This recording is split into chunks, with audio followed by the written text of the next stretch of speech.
नमस्कार, आप देख रहे हैं न्यूज़ 18 का डिजिटल प्लेटफॉर्म और मैं हूं आपके साथ जागृति खंतवाल। देश में पेट्रोल और डीजल की कीमतों को लेकर एक बार फिर चर्चाएं तेज हो गई हैं। प्रधानमंत्री नरेंद्र मोदी ने देशवासियों से पेट्रोल डीजल का इस्तेमाल संयम से करने और कोविड युग जैसी सावधानी बरतने की अपील की है। प्रधानमंत्री की इस तेल बचाने की सलाह के बाद अब ये सवाल भी उठने लगे हैं कि क्या सरकार पेट्रोल और डीजल के दामों में बढ़ोतरी कर सकती है। देखिए, प्रधानमंत्री की अपील के तुरंत बाद केंद्रीय पेट्रोलियम मंत्री हरदीप सिंह पुरी ने सोशल मीडिया पर एक पोस्ट साझा किया और उन्होंने उस पर स्पष्ट तौर पर कहा कि पीएम मोदी की सलाह को मानना देश के लिए क्यों जरूरी हो गया है। उनका कहना है कि ईंधन की कीमतें ना बढ़ने के फैसले के कारण सरकार और तेल कंपनियों को कितना बड़ा वित्तीय बोझ उठाना पड़ रहा है। मंत्री के अनुसार अंतर्राष्ट्रीय बाजार में कच्चे तेल, गैस और एलपीजी की कीमतें काफी ऊंचाई पर हैं। तेल कंपनियां महंगे दामों पर कच्चा माल खरीद रही हैं, लेकिन आम जनता को महंगाई से राहत देने के लिए वो पेट्रोल, डीजल और गैस को पुरानी या कम कीमतों पर बेच रही हैं और इस स्थिति के कारण सरकारी तेल कंपनियों को भारी नुकसान हो रहा है। अब बताया गया कि तेल कंपनियों को हर दिन लगभग 1 लाख करोड़ रुपए का नुकसान हो रहा है और अगर मौजूदा हालात जारी रहते हैं तो चालू तिमाही में ये कुल घाटा लगभग 1 लाख करोड़ रुपए तक पहुंच सकता है।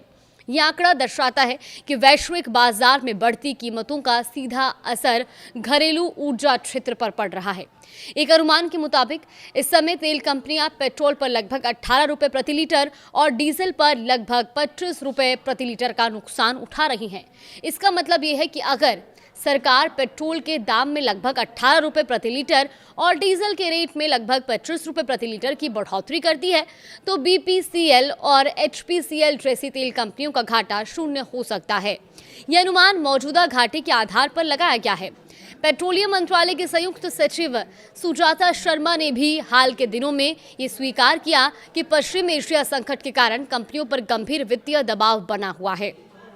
उन्होंने ये भी बताया कि केवल पेट्रोल और डीजल ही नहीं बल्कि एलपीजी और घरेलू उड़ानों में इस्तेमाल होने वाले एविएशन टर्बाइन फ्यूल यानी कि एटीएफ या जेट फ्यूल की बिक्री पर भी कंपनियों को नुकसान हो रहा है। यानी ऊर्जा क्षेत्र के कई प्रमुख ईंधनों पर एक साथ दबाव है और इसी बीच केंद्र सरकार ने मार्च के अंत में पेट्रोल और डीजल पर उत्पाद शुल्क यानी कि एक्साइज ड्यूटी में 10 रुपए प्रति लीटर की कटौती की थी। इस निर्णय से सरकार को स्वयं हर महीने लगभग 14,000 करोड़ रुपए के राजस्व का नुकसान हो रहा है और ये कदम आम जनता को राहत देने के उद्देश्य से उठाया गया था। हालांकि अंतर्राष्ट्रीय बाजार में कच्चे तेल की बढ़ती कीमतों का असर अब इतना गहरा है कि ये टैक्स कटौती भी तेल कंपनियों के घाटे को कम करने में पर्याप्त साबित नहीं हो रही है। मौजूदा स्थिति में तेल कंपनियां महंगे और कच्चे तेल की खरीद और सीमित खुदरा कीमतों के बीच संतुलन बनाने की कोशिश कर रही है। अब प्रधानमंत्री की अपील और केंद्रीय मंत्री के बयानों के बाद ये बहस तेज हो गई है कि क्या सरकार भविष्य में ईंधन के दामों में बदलाव करेगी।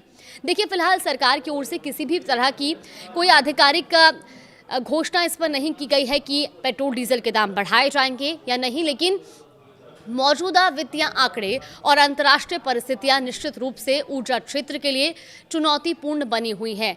कुल मिलाकर अंतर्राष्ट्रीय बाजार की उथल-पुथल, कंपनियों को बढ़ता घाटा और सरकार की टैक्स नीति, ये सभी कारण मिलकर पेट्रोल डीजल की कीमतों को लेकर स्थिति को संवेदनशील बना रहे हैं।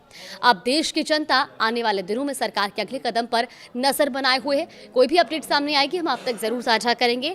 फिलहाल आपसे यही अपील करते हैं कि आप भी इन ज़रूरी कदम पर ज़रूर ध्यान दीजिए ताकि पेट्रोल और डीजल के दामों में जो एक नियंत्रण की उम्मीद है वो बनी रहे।